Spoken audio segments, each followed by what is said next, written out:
Deathrun didn't just suddenly die one day, it didn't shut down, it didn't get abandoned overnight, and the developers didn't just disappear. What actually happened is way slower and way more interesting than that. A lot of people explain Deathrun's fall by saying things like it stopped updating or people got bored, but that's honestly not true, or at least not the full picture. Deathrun did keep getting updates for years, even after its peak. I mean, look, even the game is still being updated till this day, which shows the dedication that these developers really put in just for their game to still be pretty far down in the past. The real reason it fell off has way more to do with how the game was designed and how Roblox itself changed around it. Deathrun was created way back in 2015 by a group known as Team Deathrun, led by a developer called Wsley, somebody players have recognized as one of the core creators behind the experience. The game launched on January 21st, 2015, making it over a decade old now. It's a round-based game. Each match picks one player to be the killer, and the rest are runners trying to make it through a map full of traps without dying. And yes guys, I still enjoy playing on mobile since I'm just more used to it. Once a runner finishes the course, they teleport back and get a weapon to go try to take down the killer before time runs out, which adds a crazy twist to every round. And honestly, not to be a brag or anything, but getting past the obstacles were just so easy for me since I would just end up faking the killer repeatedly. At its peak, Deathrun really popped off. The highest number of players online at the same time was 9,880 players, and that was recorded on April 7th, 2020.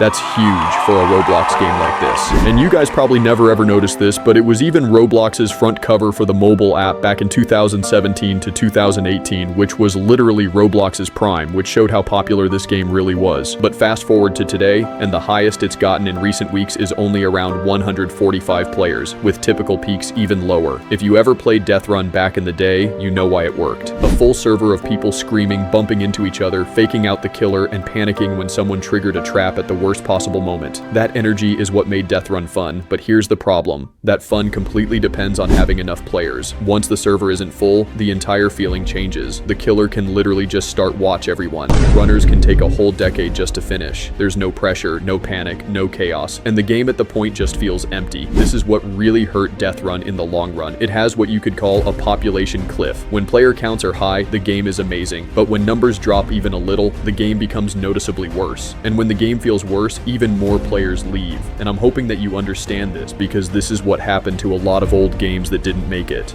To put it another way, Deathrun is at its best when a server is packed. Traps go off, people panic, misclicks happen, and it feels unpredictable.